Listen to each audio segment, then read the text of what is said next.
Herkese merhaba arkadaşlar, kanalımıza hoş geldiniz.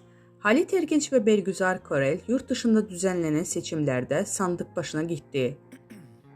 Yurt dışında yaşayan ünlü oyuncular Halit Ergenç ve Bergüzar Korel çifti Türkiye'deki seçimler için oy kullandı. Uzun süredir Londra'da yaşayan çift oy kullanma işlemini tamamladıktan sonra sosyal medya hesabından fotoğraflarını paylaştılar. Oyumuzu kullandık notu düştü. Bergüzar Korel ile Halit Ergenç Türkiye'ye sık sık gelseler de oylarını yurt dışında kullanmayı tercih ettiler.